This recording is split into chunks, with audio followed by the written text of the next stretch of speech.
The theme for Literacy Day 2024 is promoting multilingual education, literacy for mutual understanding and peace. This morning, I want to welcome the Minister in the Office of the Prime Minister with responsibility for communications, the Honourable Symon de Nobriga, to chat a bit about International Literacy Day 2024. Good morning, Minister. Morning, Rokas. Morning, Ainka, who's just off camera, and of course, morning to everyone listening and viewing. How are you doing this morning?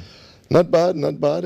Every time I have to come early in the morning, I have a newfound respect for you all. But good morning, and great way to start the week. Most definitely. We're chatting a bit about literacy this morning. What does World International Literacy Day mean to you? Well, every year, first of all, I should start off by saying that Trinidad and Tobago should be very proud of our own literacy rate, right? The last rate that I saw was a rate of 98%, which is something, as I said, we should be very proud of. Literacy also is a very broad rubric. So you have media literacy, of course, numeracy, reading, writing, digital literacy, as Ainka has also found. But there's also linguistic literacy.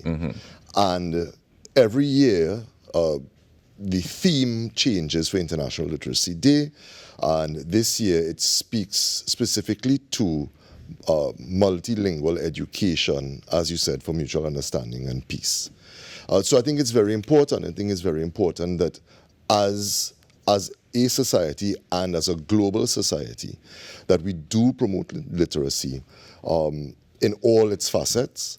And of course, because of how connected the world is now, multilingual education and linguistic literacy is something that we really should be focusing on for a plethora of reasons. Is there any plan to include more of that in our society? Well, I think there is. I think what we should focus on is how much of it already happens. I mean, as a society, we speak in various degrees, obviously English, French, Spanish, Hindi, Bhojpuri, Patois, and as a region that also expands.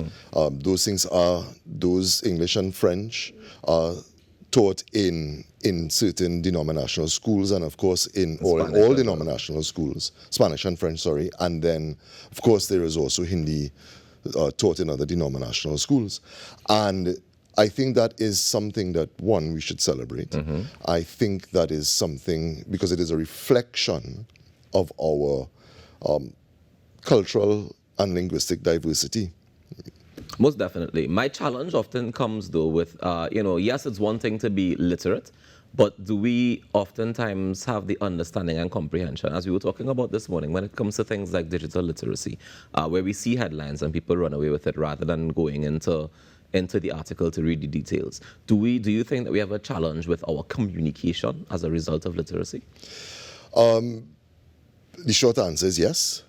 I think that as a society, even as we are embracing literacy in all its facets, even as we celebrate linguistic literacy this year, I think there is also a need to tie what the function and the delivery of government at the educational level within our schools, when we have all of our programs through the Ministry of Trade and Industry, Ministry of Labour, Ministry of Youth Development and National Service, even at which should seem obvious, the Ministry of Communications, where we are bringing in different programs, different facets of those programs that tie directly to the academic side of it.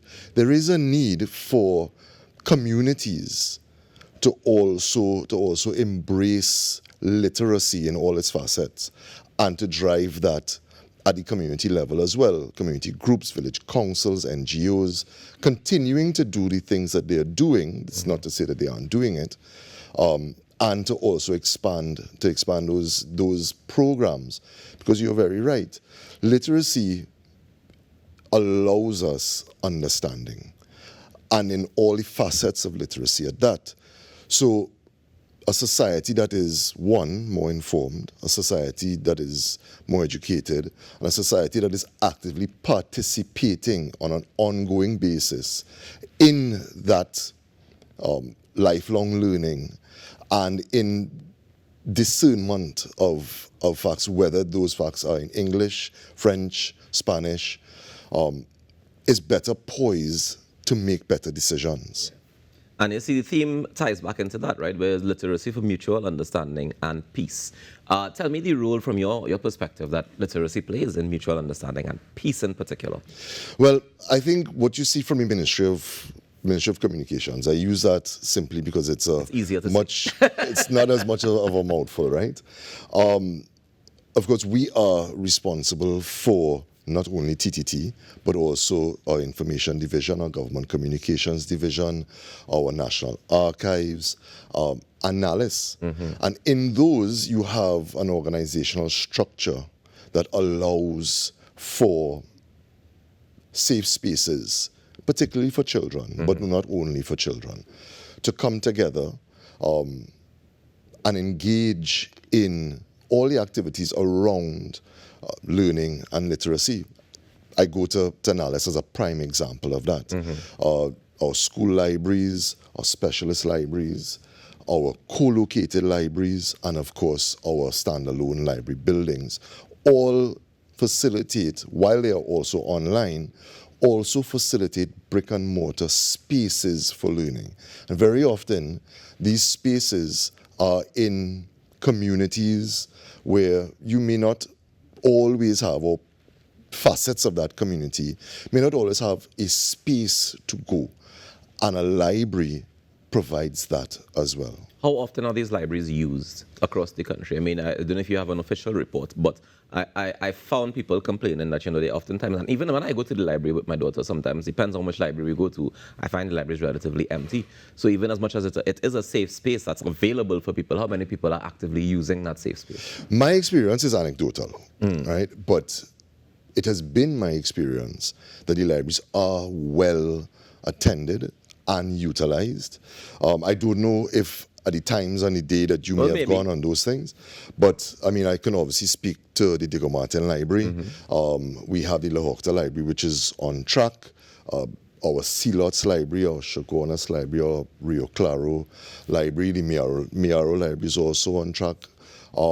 So we do have, and of course, the National Library building in Port of Spain. And every time I have gone, and very often I go to these places unannounced, because I also want to get a feel for what is actually happening in these spaces as opposed to an official visit. Yeah.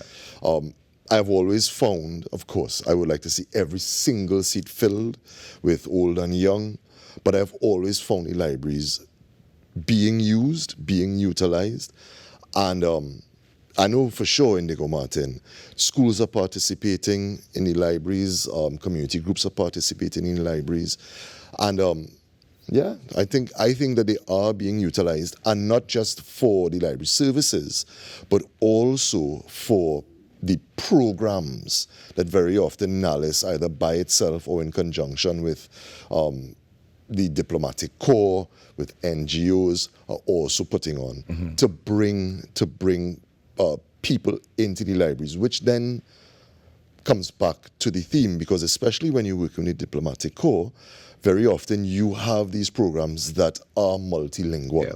So NALIS definitely is a prime example of policy in action and policy being operationalized through agencies in order to achieve policy and in line with this. Do we need more policy when it comes to enacting literacy?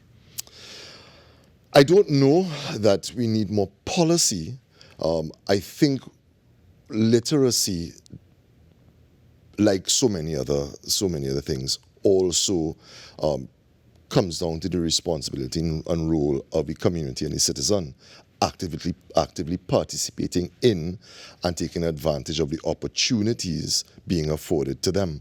So I don't know if it is really a question of more policy rather than the population taking advantage, more action and the population taking the opportunities that are presented to them. You mentioned the libraries, and you mentioned children having that space, safe space specifically. I wanted to get into more of the adult side of the conversation when we talk about mutual understanding and peace, because I think that now, I mean, we're in a situation where I feel like there's a lot of misunderstanding, miscommunication, and unrest that takes place, and it might simply be as a result of literacy. So how do we get adults into that place of understanding? I know we have places like Alta that help with direct literacy, but I'm not talking about the deeper level of understanding each other and being able to communicate with each other. How do we get adults to see that?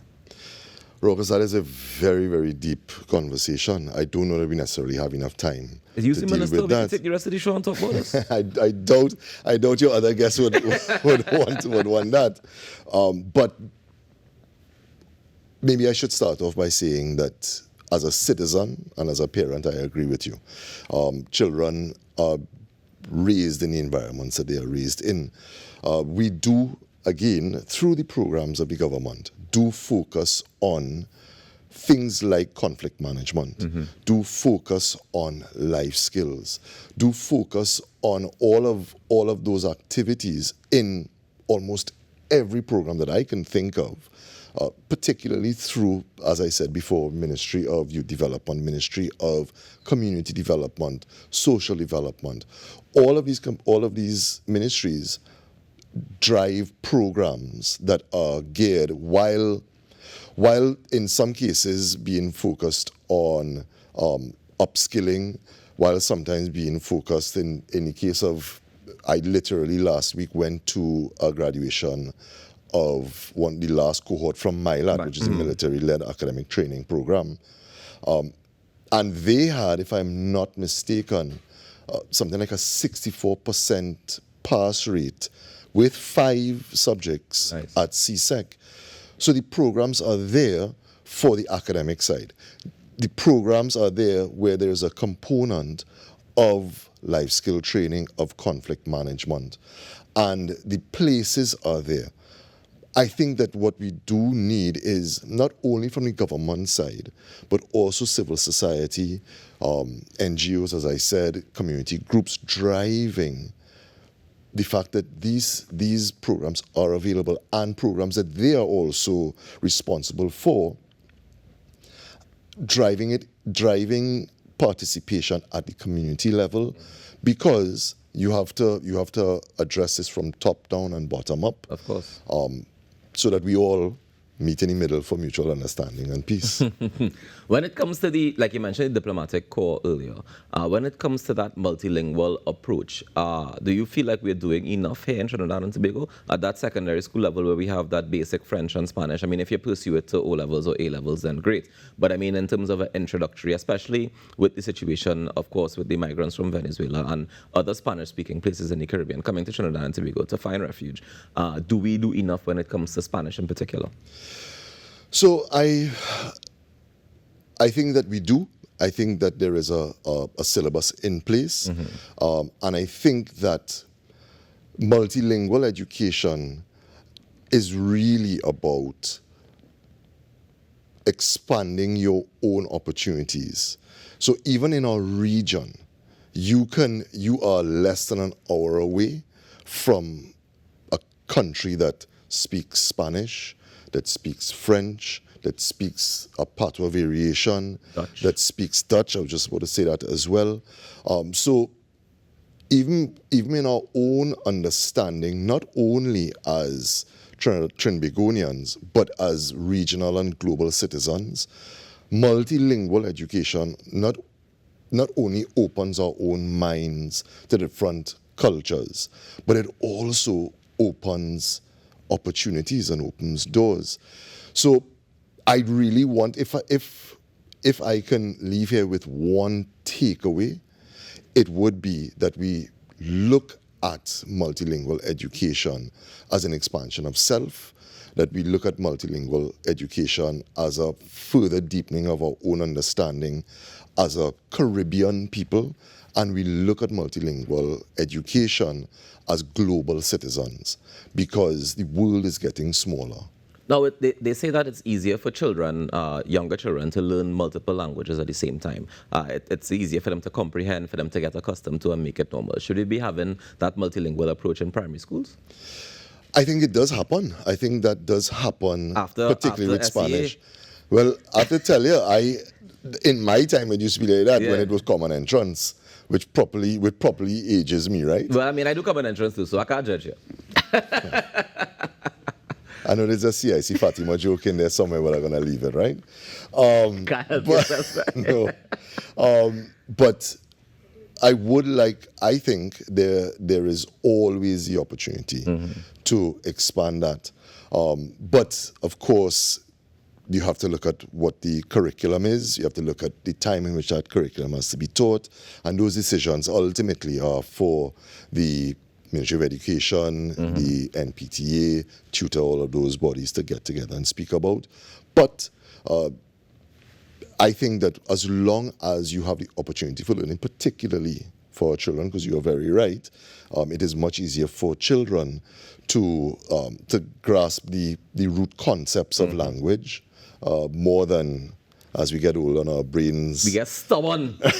our brains get hardened too, and I suppose hardened in both senses, right? Exactly. Hardened to certain pathways. Minister, I want to thank you so much for joining us this morning and for chatting a bit about International Literacy Day. Before you leave, though, I do want you to look into this camera over here and give the nation a message for World Literacy Day. Thank you very much. What I will definitely try to leave the nation with is the message of embracing multilingual education, the message of embracing that for, as I said, our own understanding and our understanding as regional citizens, and of course to visit those community centers, the public libraries, to follow NALIS online, to embrace multilingual learning and to embrace multilingual education. Thank you very much. The Honorable Symon de Nobriga, ladies and gentlemen, Minister in the Office of the Prime Minister with responsibility for communications, joining us this morning to chat a bit about International Literacy Day. The theme for this year, promoting multilingual education, literacy for mutual understanding and peace. We'll take a quick break and come back with more on the Now Morning Show. Stay tuned.